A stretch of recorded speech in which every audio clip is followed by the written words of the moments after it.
San Pedro.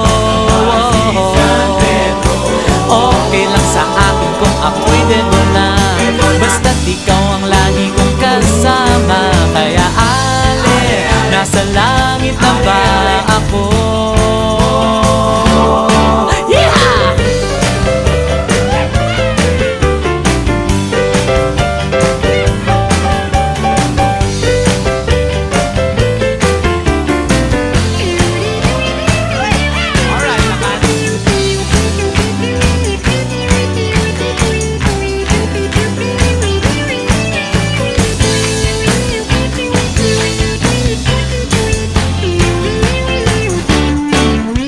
Paglabas ko, niyaya ko na siyang pakasal. Inanggihan niya at nasabi may asawa na siya.